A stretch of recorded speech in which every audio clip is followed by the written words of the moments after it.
guys. So here I have two test cases. All right, this is one of the test case.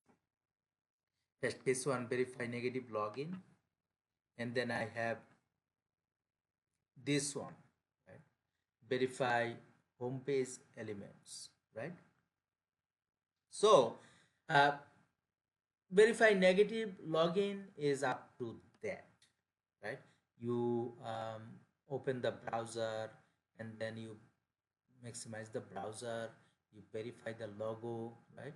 You click on sign in link, you input email address, input password, submit login, verify login failed, right? Verify login failed. Now each of this method that we have written, each of this method, like how do they work? You have written here verify login failed, it is not going to verify, right? You have to devise the mechanism, you have to write code how you are going to verify that, right? So that is where, if you, let's say, maximize browser, right? If you go there, you will see that to maximize the browser we have written a line of code, right? And then if you come here, verify the logo, right? Again you will see, to verify the logo, can you see, to verify the logo we have written code, right? We have written code. And then similarly for each of this method we have, let's say, submit login, right? You will see that we have highlighted that submit button, and then we have clicked on that submit button. So everything, whatever we want to do, we have written a piece of code, we have written a method to accomplish this, right? We have written a method to accomplish this. So verify login failed, right? For this one, my verification is done here, right? As you can see, I have identified that object, I have highlighted that object, I have get the text out of that object, right? And then I have compared text display with what is my expectation, right? My expectation was, if I use a invalid user ID and password, I will see authentication failed.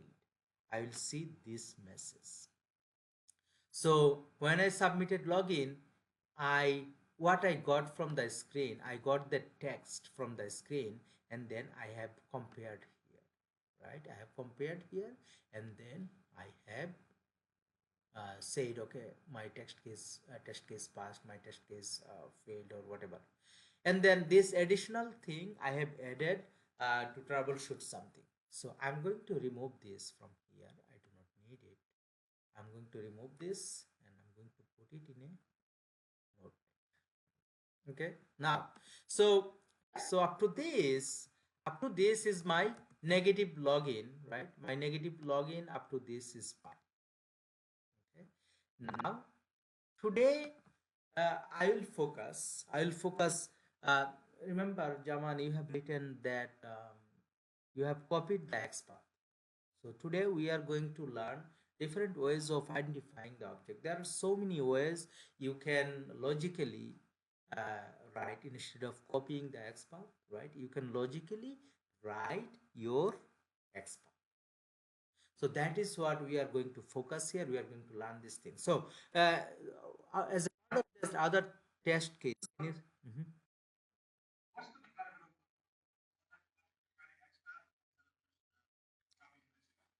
Instead of your copying and pasting will not always work. Copying and pasting will not always work. And then when you copy and paste, right, if you do not understand, then like these websites, this automation we are writing, the website is always changing, right? So if a particular, if the website is changing, if a particular object change, then your code will be failing, and then you will not know how to change it. Again, you will be blindly depending on copying. So it is important that we know how to write this expert. So let me get back. I think I have sent a document to you all, right? So in that document, remember that in that document, let me bring this document.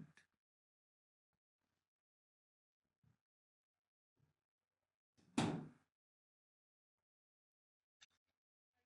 one that has all the expats and Yeah, yep, that is correct. So I'm going to explain each of this XPath, how you can write this XPath, and then when you write your code, you are going to make sure that you are using different ways of identifying this object. So again, this homework you will have to do in the future, but for now, let me go to that XPath part so that we can take care of it. Okay, so understand this. Driver.findElement by.xpath is common. Okay, and then double forward slash tag name, and then your box bracket, and then inside the box bracket you have attribute name, attribute value. So this is the most common example. And then sometimes you have to identify object by text. When you identify the object by its text, again your tag name and then text, and then can you see this parenthesis attribute value? We are going to use this today. While using this, I'll give you I'll explain more on this. Okay, now so so my first test case is done. My first test case is done, that is verify the negative login, right? So I come here in the page, like this is the page. Where is its logo? I come here in the page. Now my next test case will be user registration, right? For user registration, let's say we will have to click on that sign in button, right? And then I'll have to input a value here, an email address value here, and then I'll have to click on this create an account, this one, right? And then I'll get the user registration page, and I'm going to use different expert to identify this object. Let's get back. So in our code, right, I'm going to create another test case. What is that? Verify homepage elements. I'll write code for that later.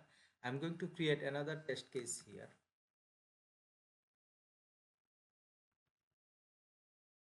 Let's say I'm going to name it priority. I'm going to give 3 and test case 3, right?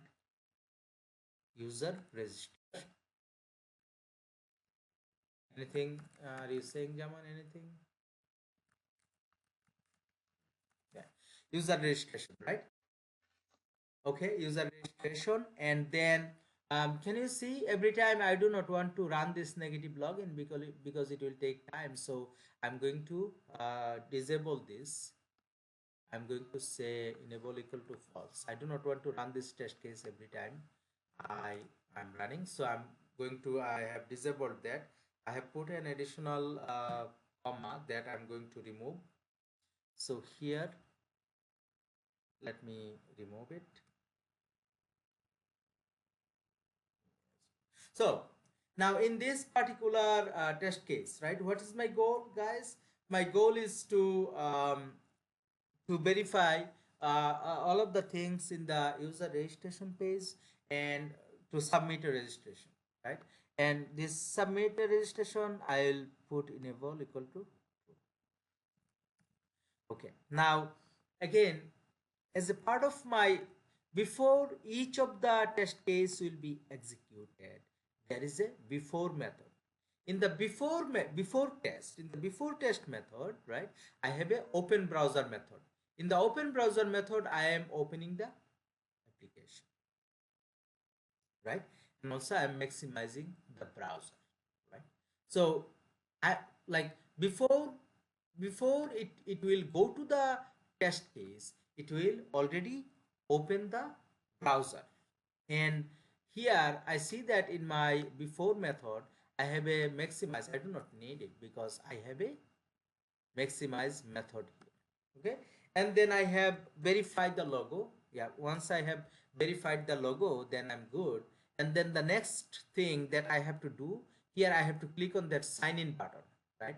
For clicking on that sign in button, I think I already have written a method. I'm going to call that method. I'm going to reuse that method. So I'm going to go back in the previous one. I have written click on sign in link, right? So I'm going to take that and I'm going to use it here.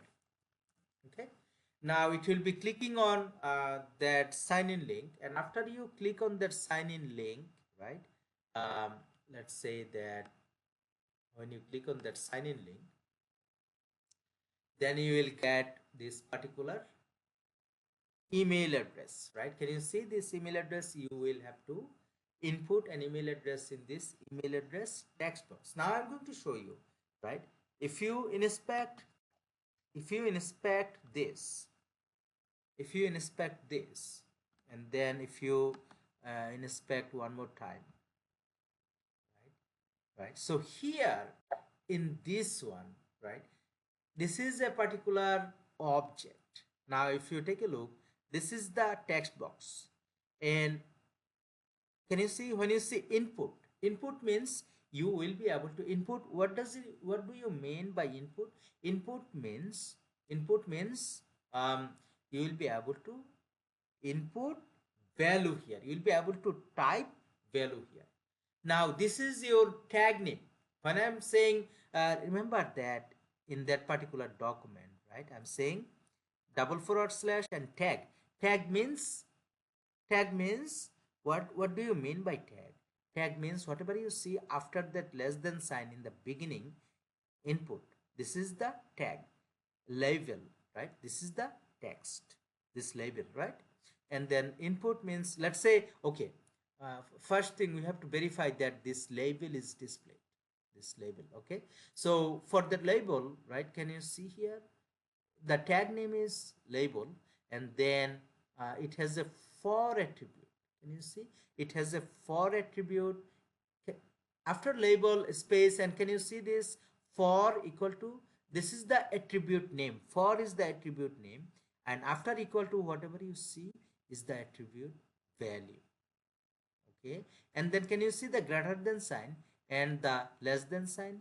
Whatever you see in between is the text of this object, of this label object.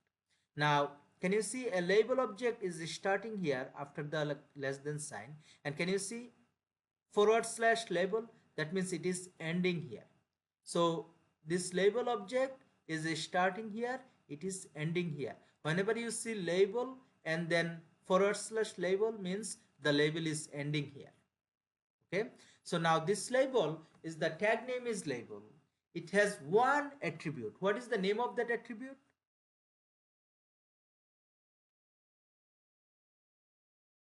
What is the name of this attribute, guys? Can you help me?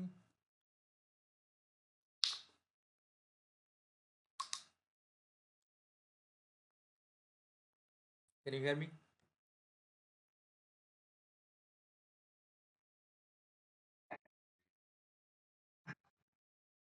Okay, so what I'm saying here is,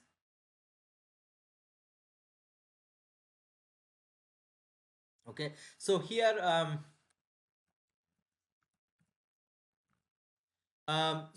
let me go back there. If you take a look for this particular label, what is the attribute name?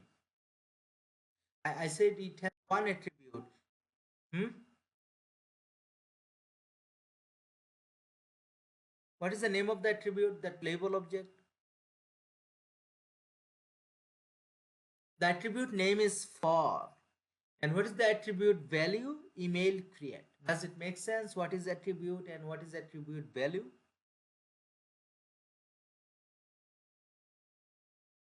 Guys, are you understanding what I'm explaining here?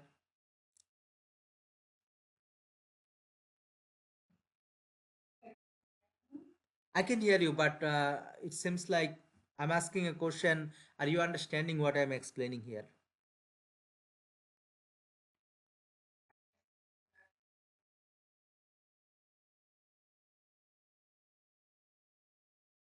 Okay.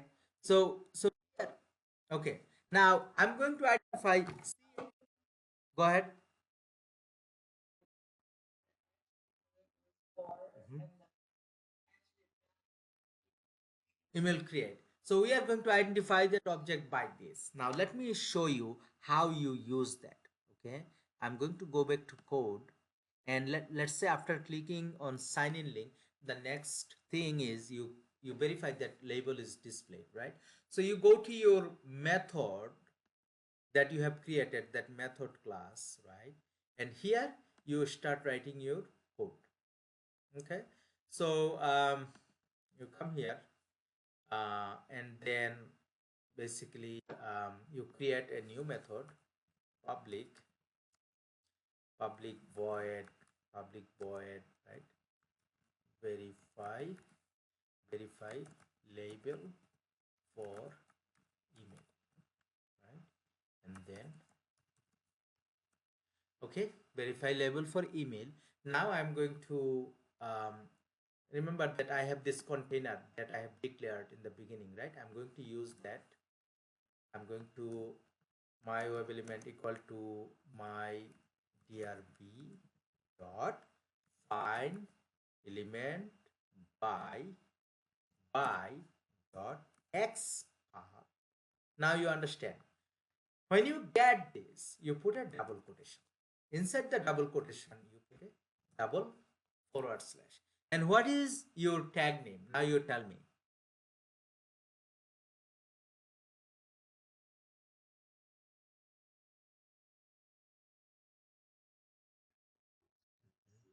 Yeah. What is your tag name for that label? Now we are trying to verify that email address label, this label. Are you sure it's DIB label? Okay. Okay. And then your attribute name is for, and your attribute value is email create, right? So you go there, your tag name is label. Okay. After label, the next thing you do, put a box bracket. Put a box bracket. Inside your box bracket, inside your box bracket, what is your attribute name now? Can you tell me what is your attribute name? If you take a look here, after label, what do you have? This for is your attribute name, and after equal to email create is your attribute value. So you go there, you come here, you put at, remember your syntax is at attribute name equal to single quotation attribute value.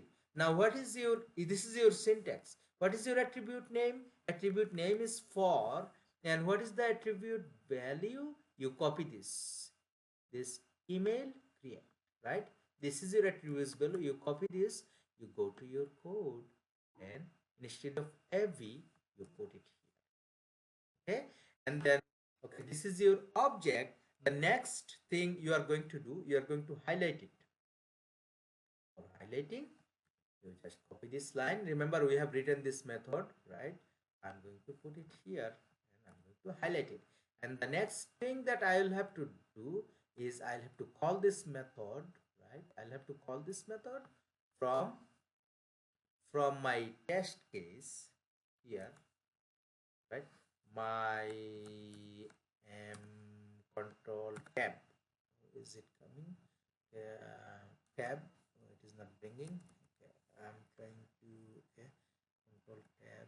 No, it is not bringing. Okay, my mthd obj dot dot. Okay, let me remove it. My mthd dot, and if you verify label for email, I'm going to call that. Okay. Now let me put a breakpoint here. Let me put a breakpoint here, and let me do the execution.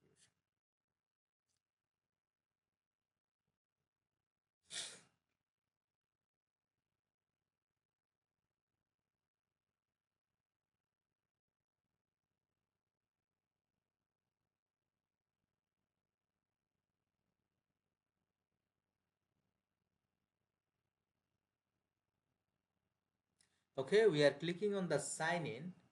Okay, sign in, and after that, oh, actually it didn't.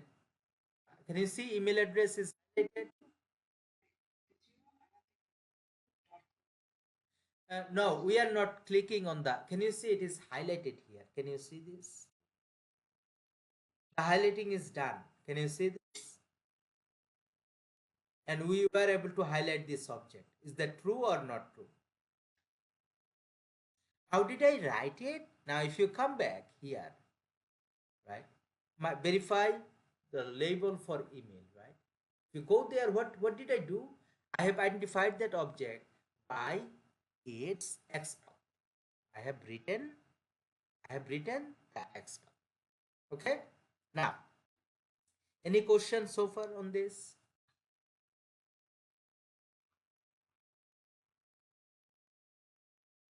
No question. Okay.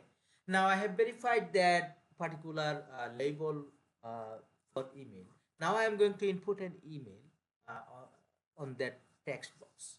Now let's go back to the page. Let me close this and let me go back to that previous one. Now I am going to inspect this. Now when you inspect this, now you tell me what is your attribute, what is your tag name? Input. And then what are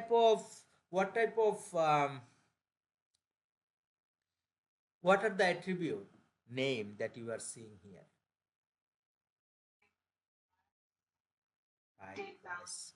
Let me make it bigger so that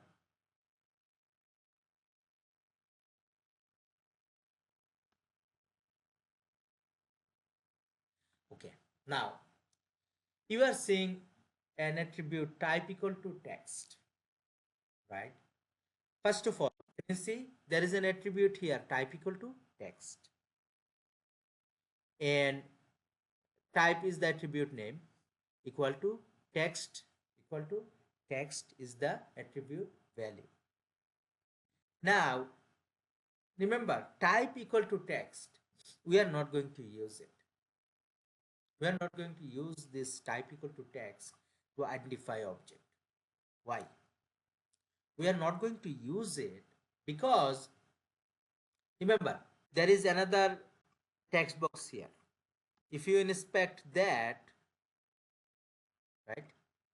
If you inspect that, can you see this input has type equal to text, right? Now, let's say that you like 4 or 5 friends, you are discussing something in a room, and two friend has same name, Zaman. And if I go there, if I ask Zaman, can you help me? Then what will happen?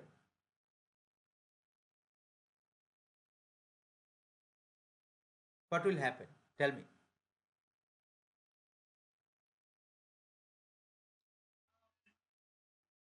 Both persons going to respond.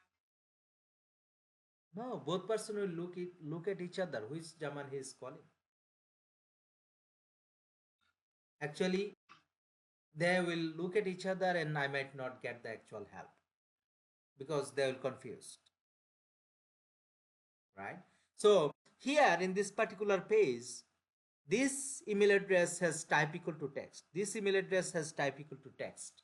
Now, if you use type equal to text, then which one? When you try to identify which one will be responding, no one will be responding.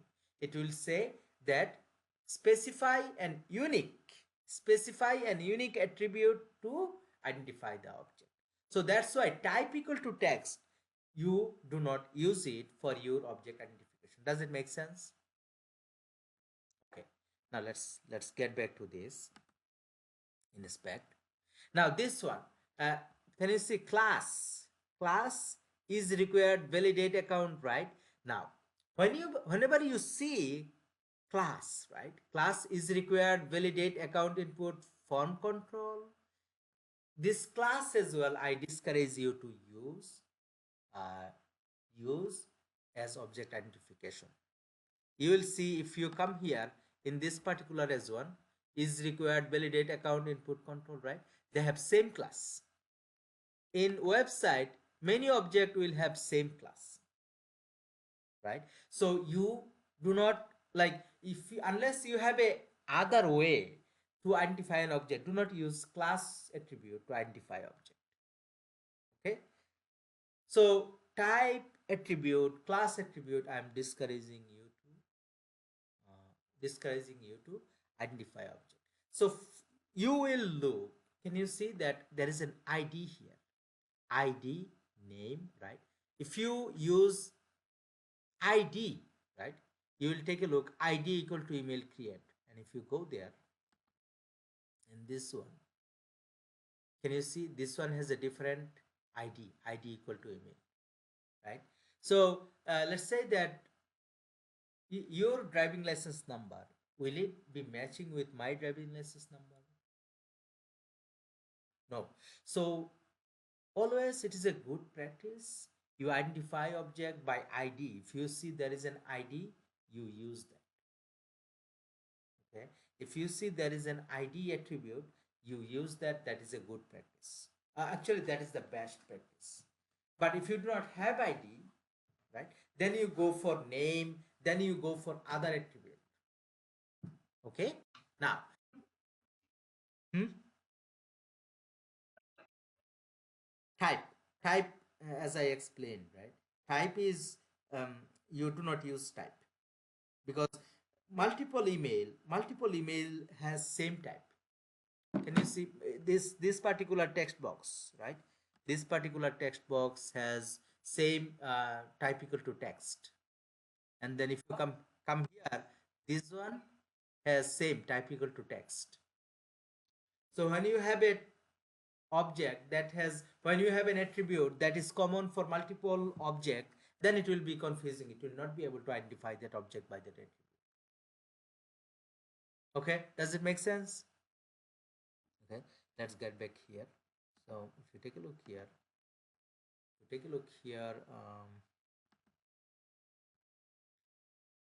here ID email create. Now let's get back to business. So I'm going to write another method here, um, public void input email address, and then I'm going to add my method. Okay, input email address. I think I have a method or duplicate method input email address. I think I have a method already to input the email address. Let me see, where is that? Yeah, input email address, right? By ID. So that is, remember that I have used this email by ID and email, and it is this one has a different ID. So I'm going to say here, I'm going to give a different name of this method, input email address to register. Okay, now here I'm going to my web equal to my drv dot find element, and then by dot id. If you have id, you can identify object by this, right? And then what is the id of this? Email create. You go there, take it, put it here, and the next thing will be highlight it. For highlighting it, you copy this and put it here, and then the next thing will be my web element dot send keys, right? My web element dot send keys, and you input your keys here. What is the email address you want to input? Let's say test1 at gmail.com. Okay, now if you run it, if you want to run it, you have to come here, you have to call it. So you come here and dot input email address to register, right? So you put this here and then you run it one more time.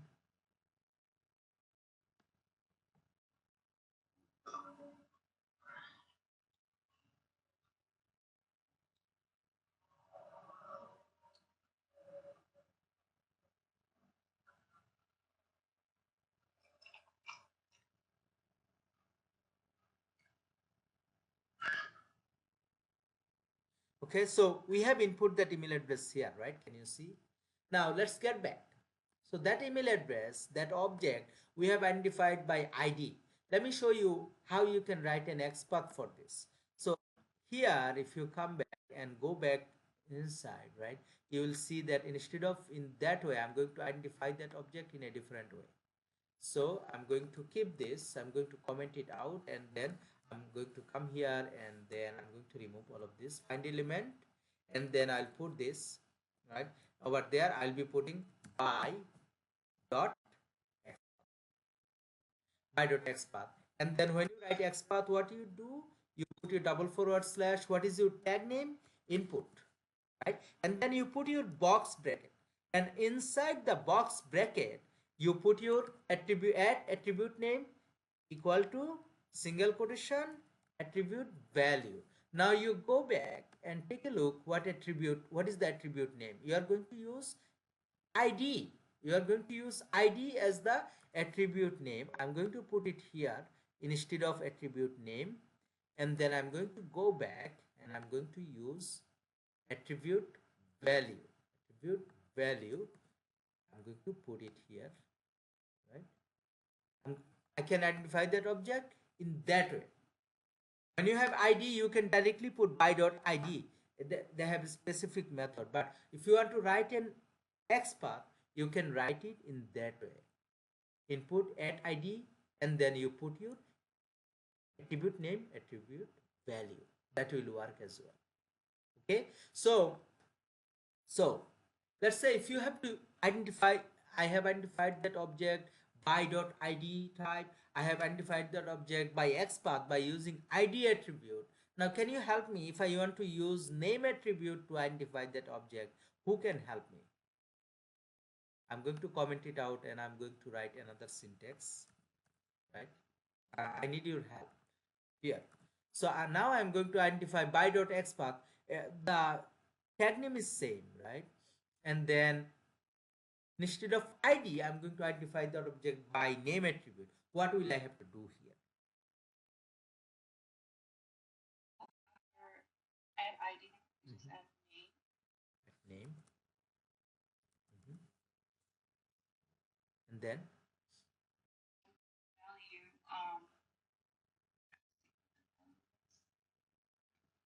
Value. value is this. I mean, not email underscore. Same, right? For the name, just do. Oh, it's only for text that you don't put Yeah. right? Yeah. Okay, so you can identify that object in that way as well. So now if you come back, so I was able to identify that object by ID, by name, and I'm discouraging you to use type text.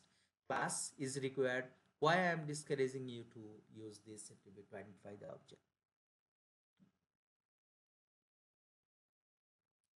Can anyone tell me?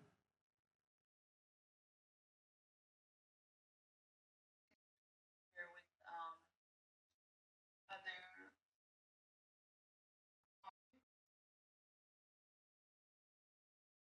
So I am like I'm not using that type and class to identify that object because more than one object has type equal to text, more than one object has class equal to is required. So that's all. Okay, that sounds good. Okay, so now if I execute this code, right, you will see that it will be again working without any issue. At least it should work without any issue.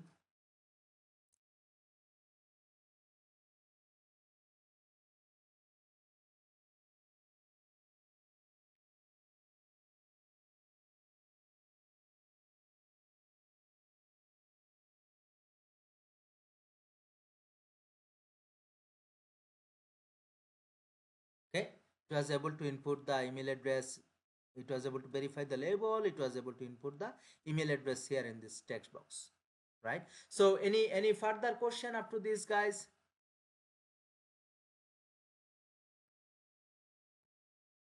Do you have any further question? Maksud bhai, are you in the call? Assalamu alaikum. Okay, okay, sure. Thank you, bhai, for joining. So here, so we are good up to this, right? We were able to identify the text box. We are able to input the value in the text box. Now we are going to click on that create an account button. Okay. Now same thing here. We are going to go there. Let me close this. We are going to right click and then inspect. Right click and inspect. Now can you see, like, to do that, right? This create an account, right? Create an account. If you now come here, can you see it is a complicated object? It is a complicated object in that way, like if you put your cursor here, it, can you see it goes to the inner level of the object, right? It goes to the inner level. Can you see it is kind of pointing out a rectangle inside the rectangle, and then if you go one step above, can you see now it is the button, right? And now it is pointing out the whole button. Now if you take a look, what is your tag name here? Your tag name is button here. Okay, your tag name is button here. And then you have class attribute. Do you use class attribute to identify object? If you have an alternative, you do not use class attribute. Okay, and then you have your type. Do you use type attribute normally? No. If you have other way to identify, you do not use type. Okay, then you have ID. So that means you can, if you see there is an ID attribute, for sure you can use that, right? So let's go back, let's handle this. Let's go back to our code, create another method. I'm going to create another method, public void, right? Public void, and submit email for register.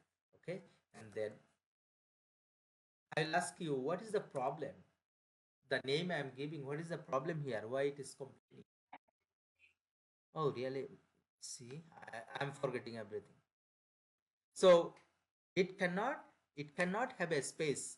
Method name cannot have a space. Then I'm going to copy this. Right? Actually, I have a ID, so I'm going to copy this. I'm going to put it here. And now, what is? Let's get back. What is the tag name here?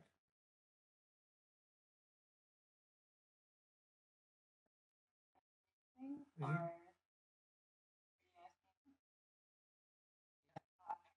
yeah, for the one where Yeah, ID or the name. But what is the tag name? Button. Okay.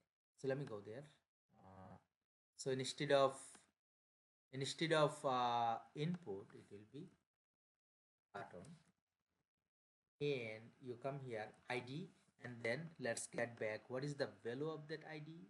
This is the value of ID. You come here and then you put it here. Okay, the next thing you do is highlight. For highlight, you copy and paste it here. And for clicking on it, right? My web element, dot click dot. Okay. Now you have to make a call for this, right? So let's get back to our main method and give a call here, dot submit email for register, right? Now now um, you see that here, right, to click on, like if you take a look in this particular page, we have two submit button, right? We have written two method to handle this two submit button. In the at the end, we will be writing a single method to handle all of these buttons. We will be passing parameters, and uh, based on our parameter, all of these buttons will be taken care of. We'll bring it. Okay, now let's execute it and you will see what will happen.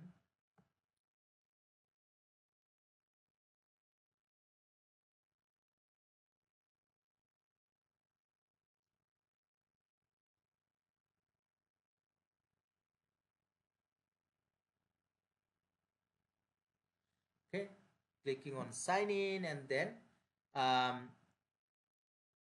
is it, see here, right? When I'm clicking on sign in, right,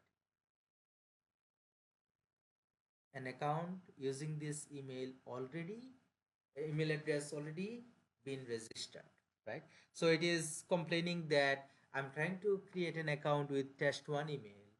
That email is um, already being used. So that is a different thing. So if I go there and change this email address to give a new email address, right?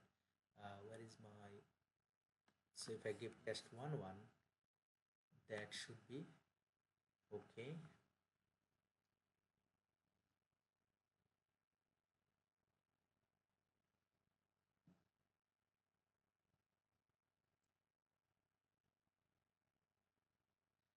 It's coming there, and yeah, it's clicking there, and then again it is saying that an account using this email address has already been registered, right? So that is a different thing.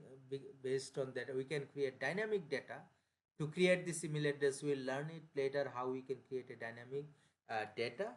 So let's say I'm putting you know test qa new here.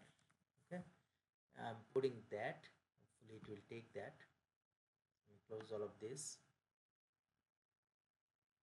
Again, that could be another checkpoint for you guys, to make sure that if you get that error message, probably I'll give it homework. If you get that error message, you exit out gracefully. So I'll be sending any homework for you to address that message that is coming in the page. Okay, so now when you have clicked, can you see it has brought you into this registration page, user registration page. From that point, right, from that point, you will be handling all of this object. Few things, I'll give you two homework for next week. One is, remember that in the previous page you have input that email address. Now that email address is appearing here in this text box. You have to make sure that the email address that you have input in the previous page is matching with this email address. This is one of the homework, number one. Number two, if you are trying to register an email address that is already registered, right, what will you do? That is another homework. Like if you have already registered an email address, it will give an error message, right? When you see that error message, you have to make sure that you are exiting out from the test case, saying that okay, this email address is already registered. You do not fail your test case. So these are the things. These two homework I'll be sending you separately in email, and you'll be completing this for the next week. With that,